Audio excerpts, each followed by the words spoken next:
우리 성도님들께 하나 여쭤보고 싶은 게 있습니다. 혹시 예전에 읽었는데 다시 읽으시는 경우가 계신가요? 네, 있으신가요? 없으신가요? 네, 없는 분도 있을 수 있고요. 또 다시 읽어보시는 분들도 계실 것 같습니다.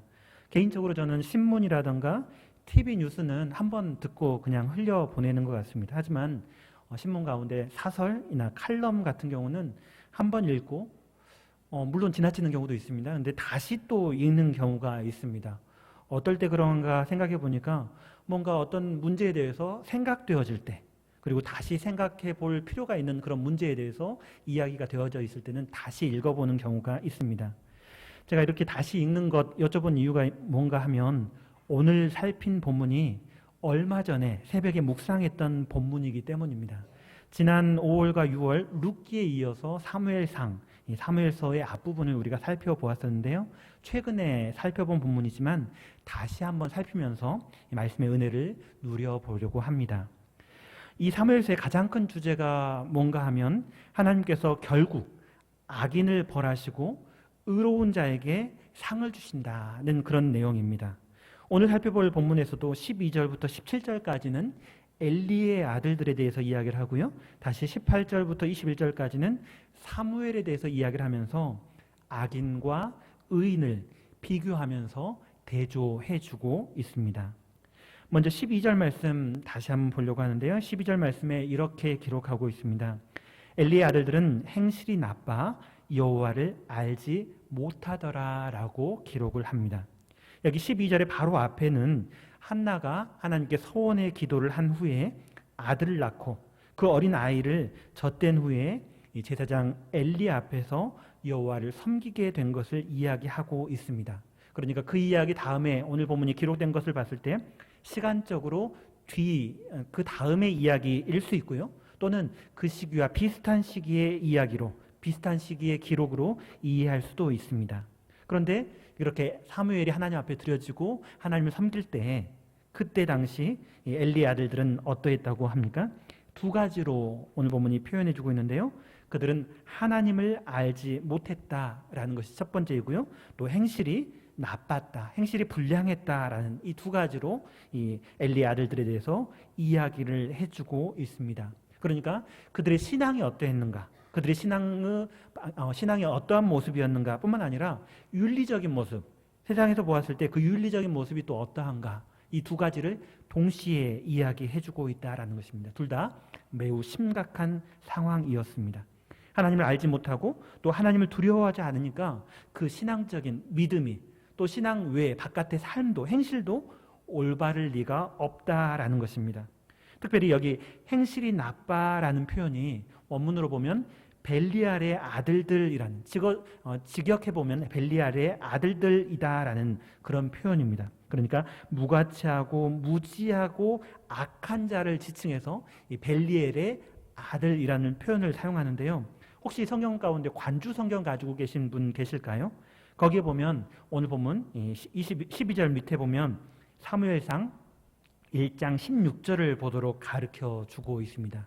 여기는 한나가 엘리에게 하는 말을 기록하고 있는데요. 엘리가 기도하고 있는 한나에 대해서 술 취한 여자로 착각하고 말할 때 이 한나가 자기 자신을 가리켜서 악한 여자로 여기지 말아달라라고 부탁을 합니다.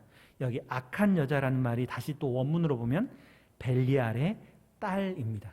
벨리알의 아들 나왔죠. 그리고 관주로 나와 있는 이 부분에서 벨리알의 딸이라고 표현하고 있습니다. 그러니까 무가치하고 무지하고 악한 자, 아들 그리고 딸이라는 표현으로 같은 존재를 이렇게 표현하고 있는 것입니다.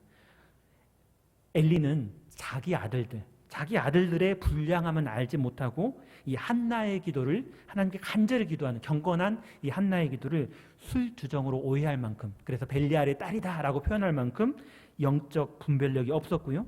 또 그 엘리의 아들들은 거룩함이 본이 되어야 할 제사장이었음에도 불구하고 행실이 불량했습니다. 특별히 하나님을 섬기고 하나님의 예배를 수종하는 제사장이 하나님을 알지 못했다라는 표현은 굉장히 아이러니합니다. 마땅히 하나님을 알고 하나님을 섬겨야 할 하나님의 제사장이 하나님을 알지 못했다라는 것은 이 하나님의 제사장으로 직분만 있었을 뿐 하나님과는 아무런 관계가 없는 존재였다라는 것입니다. 그리고 본문은 그들이 행실이 나쁘다, 여호와를 알지 못하다라는 사실을 이제 그 이후로 아주 구체적으로 말해주고 있습니다. 바로 13절부터 16절까지가 그들이 어떤 행동을 했는가, 어떻게 구체적으로 어떤 앞에서 말했던 그 엘리의 아들들에 대한 묘사, 그것에 대해서 구체적으로 어떤 행동을 했는가를 이야기를 해주고 있습니다. 그들은 율법이 명시한 제사의 절차와 법도를 무시했고요. 또 제사장의 권한을 남용해서 제사마저도, 하나님께 드리는 제사마저도 자기의 탐욕을, 자기의 욕심을 채우는 그런 수단으로 삼았습니다. 그들의 악행을 두 가지 방식으로 표현해주고 있는데요. 네 종류의 그릇에 3살 갈고리를 사용해서 가마에 넣어 찔러 넣어서 걸려 나오는 것은 제사장이 자기 것으로 했다라고 이야기를 해주고 있습니다. 특별히 이 갈고리를 말할 때 3살 갈고리라고 오늘 성경에서 기록을 하고 있습니다. 성경에 나오는 갈고리 원래 제사용 도구가 맞습니다. 출애굽기라든가 민수기에 보면 하나님의 말씀을 따라서 갈고리를 제작한 기록이 나타납니다. 그러니까 하나님께 예배드리는 제사하는 그 과정 가운데 갈고리가 필요한 도구였습니다. 그런데 여기 3살 갈고리라는 표현은 성경 어디서 나타나지 않는데 오늘 이 본문에서만 특별하게 등장합니다. 3살 갈고리. 원래 갈고리는 있는 건데 3살 갈고리라는 표현을 하고 있다는 것입니다. 왜 그렇게 3살 갈고리를 특별히 따로 제작을 했을까요? 이 고기를 더 많이 취하려는 그들의 탐욕을 암시적으로 볼 수가 있습니다. 굉장히 창의적이고 굉장히 기발한 사람인 것 같습니다. 엘리의 아들들이 굉장히 똑똑하고 굉장히 영리한 사람 같습니다. 한 살이 하나 있는 갈고리로는 고기가 조금 나올 것 같으니까 2개를 덧붙여가지고 3살 갈고리를 만들어서 그렇게 하고 있는 것이죠. 얼마나 탐욕적이었으면. 지혜롭고 똑똑한 건 참 좋지만 그게 악한 방향으로 사용되어지고 있는 것이죠. 그들의 탐욕을 위해서 이 3살 갈고리가 제작되었고 또 사용되어지고 있는 것을 볼 수가 있습니다. 또한 율법에서는 짐승을 잡은 후에 기름과 내장을 제단 위에 태운 후에 남은 고기를 제사장이 가질 수 있게 되어 있습니다. 하지만 오늘 본문의 제사장들, 그들은 태우기도 전에 제물을 가져갔습니다. 다시 표현하자면 제물을 빼앗아 갔습니다. 탈취했습니다. 특별히 오늘 보면 16절에 보시면 여기에 등장하는 사람이 그렇게 말을 합니다. 오늘 보면 16절에 먼저 기름을 태운 후에 내 마음에 원하는 대로 가지라라고 말을 합니다. 이 사람이 굉장히 똑똑하고 또 성경 말씀에 율법에 대해서 밝았던 사람인 것 같습니다. 그렇게 하라. 기름을 먼저 태워라. 하나님 앞에 바친 다음에 그 다음에 너에게 정해진 그 부분을 분깃을 가져라라고 이야기를 하는데 레위기 3장 16절 말씀대로 제물의 기름은 하나님의 몫이고요. 또 이스라엘 백성들은 먹지 못하도록 되어 있었습니다. 바로 기름과 제물의 기름과 피가 그러한 것들이었는데 오늘 본문에 엘리의 아들들은 그것마저도 가지고 싶어 했습니다. 욕심을 내었습니다. 탐냈다라는 것입니다. 특별히 16절 하반절에 보시면 억지로 빼앗으리라라는 표현을 하고 있는데요. 바치지 않으면 내가 억지로 빼앗겠다라고 말하는데 이 말에는 이 엘리의 아들들이, 이 제사장들이 폭력적인 수단까지도 사용했음을 짐작해 볼 수가 있습니다. 자기 욕심을 채우기 위해서 하나님 앞에 드리는 예배 가운데 드려질 제물, 그것에 대해서 욕심을 내고 그것을 자기 욕심을 채우기 위해서 협박도 하고요. 폭력을 사용하기도 했다라는 것입니다. 더 큰 문제가 있습니다. 오늘 본문에서 이렇게 이야기해 주는 그 악행, 한 번의 실수면 참 다행일 것 같습니다. 물론 한 번의 실수도 안 되는 일이지만 하나님의 제사를 멸시하는 굉장히 악한 행동이지만 한 번의 실수, 어쩌다 잘못한 그런 한 번의 잘못이 아니라 13절에 보시면 그것이 관습이었다라고 기록하고 있습니다. 관습이라는 말이 무슨 말인가요? 습관적인 태도라는 것입니다. 어떤 행동을 할 때 그 마음의 중심이 되는 원리가 드러나는 것이 잦은 반복을 통해서 드러나는 거죠. 습관적인 관습. 이렇게 하나님의 제사를 멸시하는 이 행동이 어쩌다 한 번이 아니라 어쩌다 한 번도 굉장히 큰 죄악이지만 관습적으로, 습관적으로 계속해서 반복되어졌던 일이다라는 것입니다. 네, 그렇습니다. 한 사람에 대해서 어떤 사람인가를 보여주는 것은 때로는 아주 심각한 한 가지 사건으로 그 사람이 어떤 사람인가 드러나기도 합니다. 물론 그럴 때도 있습니다. 하지만 대부분의 경우는 어떻습니까? 반복적인 행동을 통해서 그 사람이 어떤 사람인가가 잘 드러나게 되죠. 어떤 사람이 다른 사람의 말은 절대 귀 기울이지 않고 자기 생각으로만 모든 것을 결정하고 행동하는 사람이 있고요. 그 사람이 한 번이 아니라 어쩌다 한 번 실수하는 것이 아니라 계속 그렇게 행동을 한다면 그 사람은 어떤 사람인가요? 고집이 센 사람, 자기 마음대로 하는 사람, 자기 생각이 중심이 된 사람으로 다른 사람들에게 알려질 것입니다. 또 어떤 사람은 이렇게 어떻게 행동하는가 하면 생각도 많고 말도 참 많은데 몸을 안 움직여요. 섬기는 건 참 좋다라는 걸 알고 있고 야, 섬기세요라고 말은 하는데 본인은 안 섬겨요. 몸은 움직이지 않고 말로만 해요. 그러면 어떤 사람인가요? 그 사람은 말만 하고 좋은 생각은 가지고 있지만 행동은 하지 않는, 섬기지 않는 사람, 또는 게으르고 또 말만 많은 사람, 이렇게 표현될 수도 있을 것 같습니다. 네, 한 가지 행동으로도 분명하게 그 사람이 어떤 사람인지 드러나지만 반복적인 행동으로 그 사람이 어떤 존재인가가 드러나진다라는 것입니다. 특별히 오늘 본문에서 그렇게 반복적으로 자신이 어떤 사람인가를 드러낸 그 사람이 바로 오늘 본문의 엘리의 아들들입니다. 이 엘리의 아들들, 오늘 성경에서 여호와를 알지 못하는 사람, 불량한 사람, 하나님과 관계가 없는 삶을 반복하는 사람, 그런 모습으로 이 엘리의 아들들은 자신이 어떤 존재인가를 분명하게 드러낸 것이죠. 특별히 이 엘리의 아들들을 생각할 때 욕심, 자기 원하는 것을 채우고자 하는 탐욕, 이런 단어들로 그들의 존재를 묘사할 수 있을 것 같습니다. 그리고 오늘 본문 성경에서는 엘리의 아들들에서 그렇게 이들을 나타내고 있다라는 것입니다.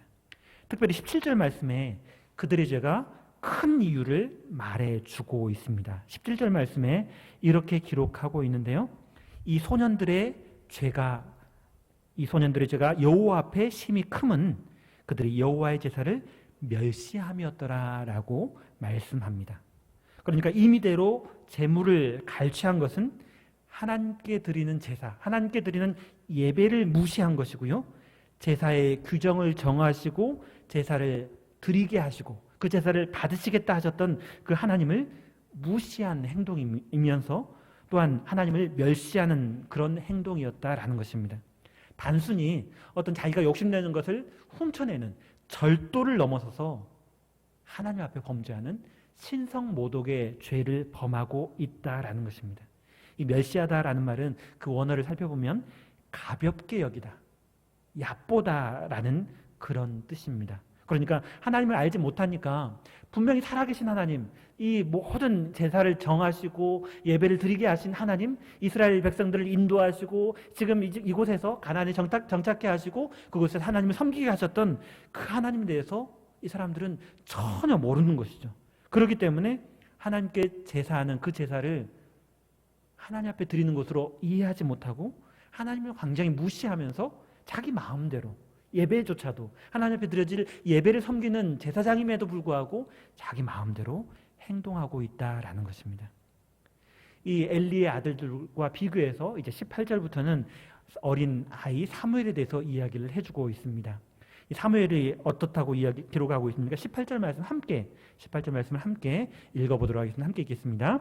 사무엘은 어렸을 때에 세마포 에봇을 입고 여호와 앞에서 섬겼더라. 아멘. 여기 지금 18절 말씀을 읽었는데요. 바로 앞절에 17절 말씀도 한번 눈으로 쭉 읽어보십시오. 그러면 반복되는 표현이 보이실 겁니다. 어떤 표현이 보이십니까? 똑같은 단어를 사용해서 반복되어지는 표현. 여호와 앞에. 여호와 앞에. 엘리 아들들은 하나님 앞에서, 여호와 앞에서 죄만 쌓아가고요, 죄만 드러내고요, 죄만 키워갔지만 사무엘은 어떠했는가?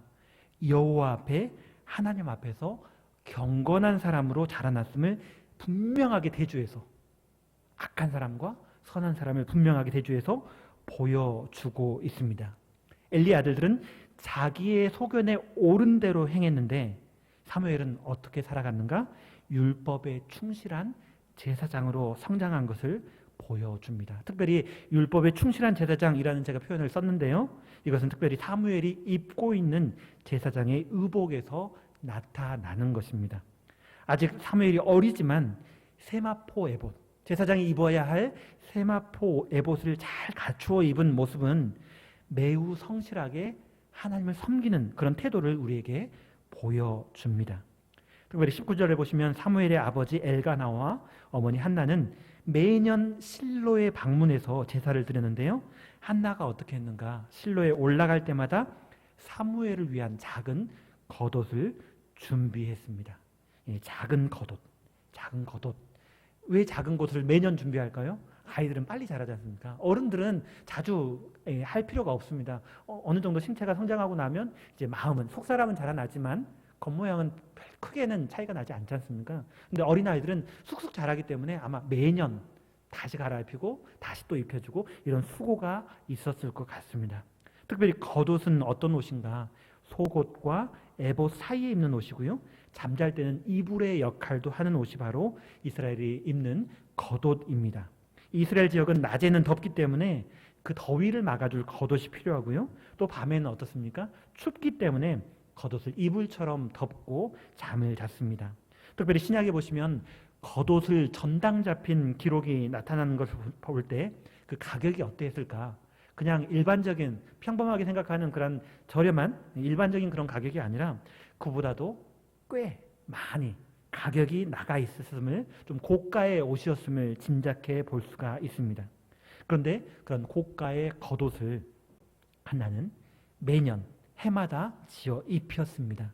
이 작은 겉옷에는 아들을 하나님께 드림으로, 이것으로 끝나는 것이 아니라 이 하나님께 드린 그 아들에 대한 어머니가 어떤 관심을 가지고 있었는가, 한 번에 하나님 앞에 드리고 끝, 이것이 아니라 지속적으로 관심 갖고 지속적으로 생각하고 사랑하고 가르쳐 주었던 그런 내용들이 담겨 있음을 짐작해 볼 수가 있습니다. 젖된 아이였던 사무엘을 자신이 하나님 앞에 드렸던 그 서원대로, 기도대로 성소에 봉헌한 이 한나의 마음이 어떠했을지 우리는 생각해 볼 수가 있습니다. 그 마음을 우리가 다 알지는 못한다 할지라도 어린 자식을 떼어놓고 멀리 떠나보내고 하나님 앞에 드리도록 이렇게 하나님께 드린 후에 그 어머니의 마음 굉장히 힘들지 않았을까 추측해 볼 수가 있는데요.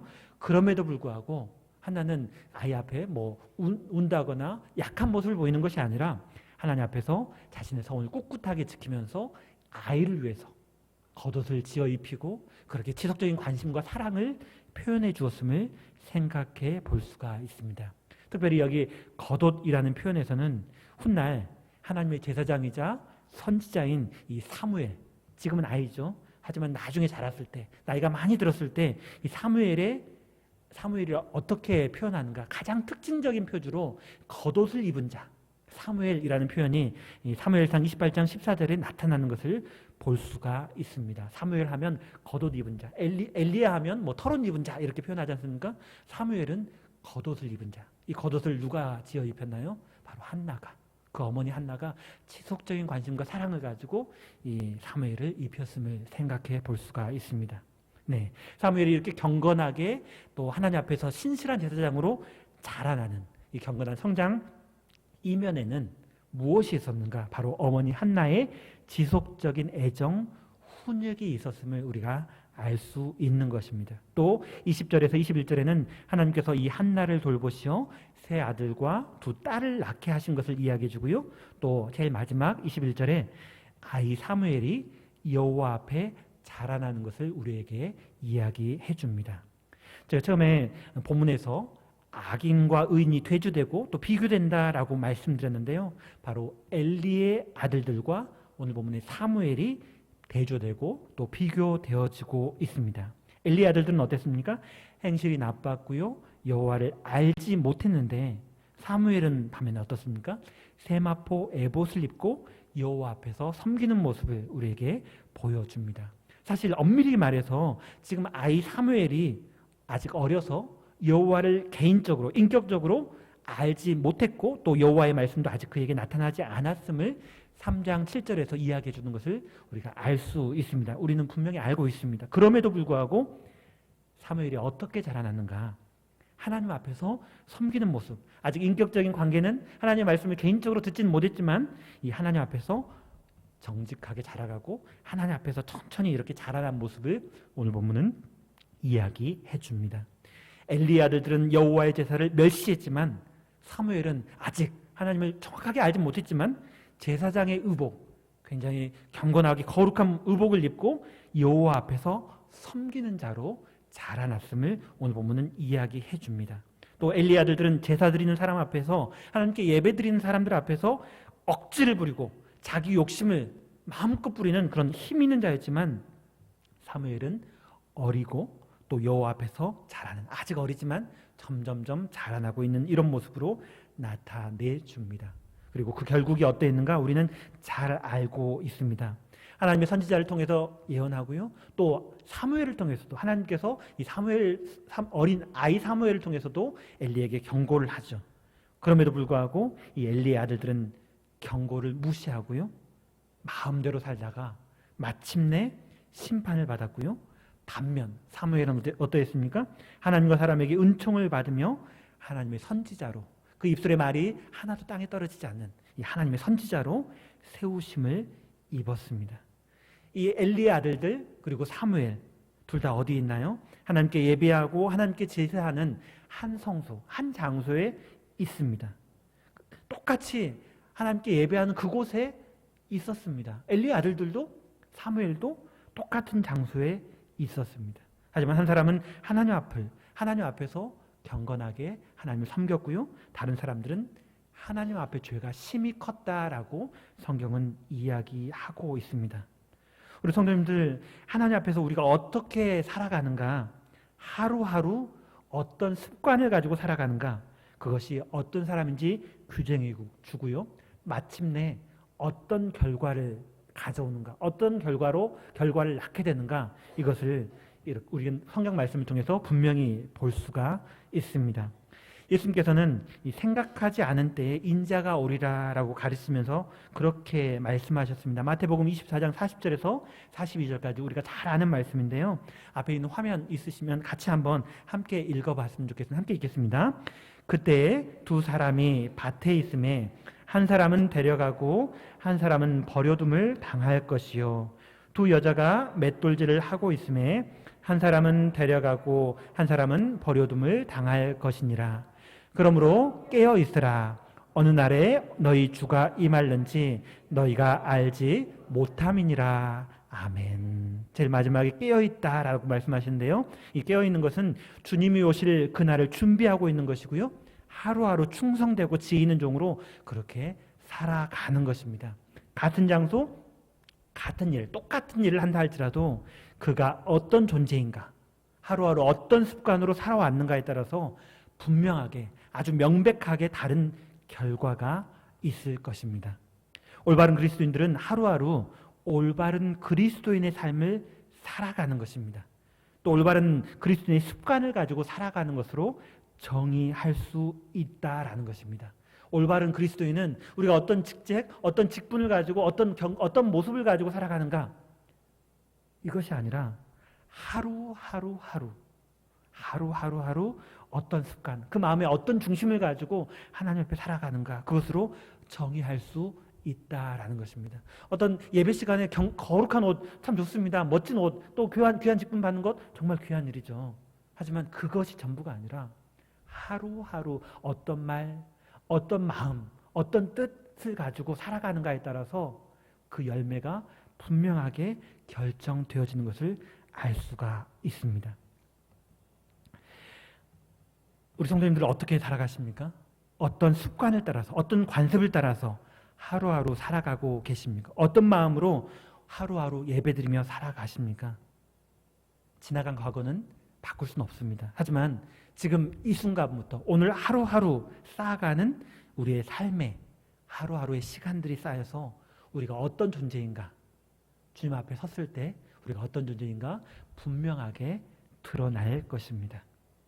오늘 본문에서 한 가지 더 생각해 보려고 합니다. 특별히 다른 시기가 아니라 오늘 이 본문을 살펴보게 되었는가, 왜 이 본문을 살피게 되었는가, 의도가 있습니다.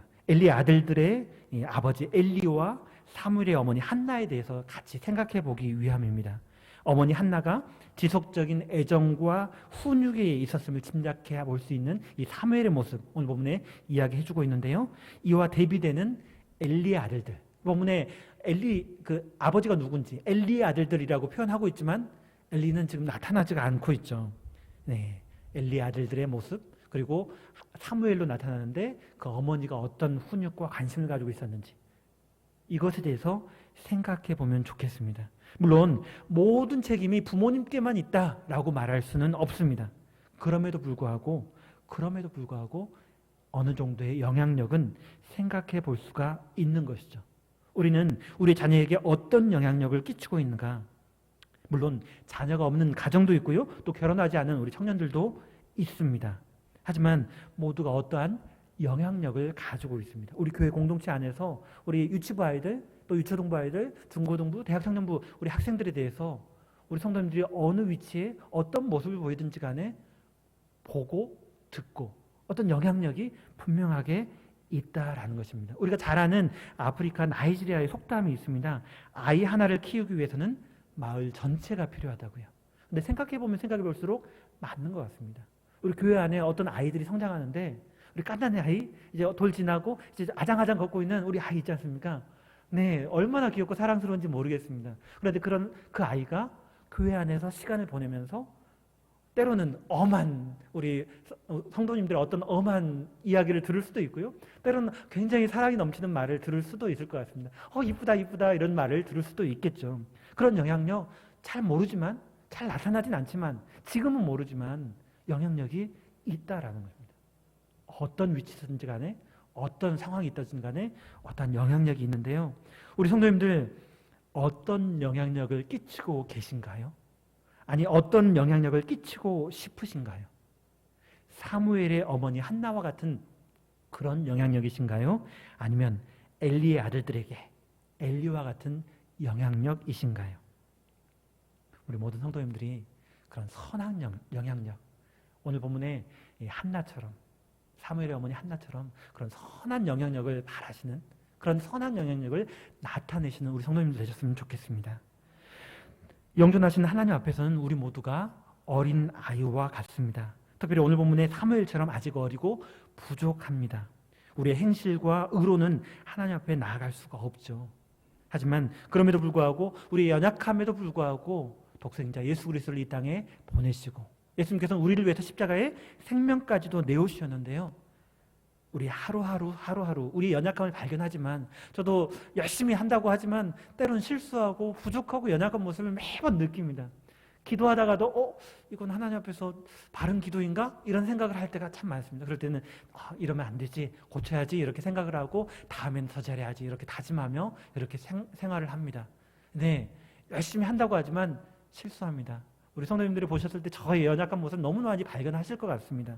그렇지만 그런 부족한 모습이 있지만, 그럼에도 불구하고 예수 그리스도의 은혜를 기억하고, 한순간 한순간 예수 그리스도의 그 십자가의 은혜를 기억하고, 나의 연약함에도 불구하고 우리를 하나님의 자녀로 삼아주신 그 은혜를 기억하면서 하루하루 부족하지만 하나님의 뜻을 따르겠습니다, 하나님의 뜻을, 하나님의 인도하심을 받기를 원합니다, 그런 간절한 마음으로 하루 은혜로 살 때, 또 신실함을 따라 주님을 따라갈 때, 주님 오실 그날까지 깨어있는 하루하루를 살아갈 때 우리 사무엘이 그렇게 자라났던 것처럼 경건함과 거룩함으로 살아낼 수 있을 것입니다.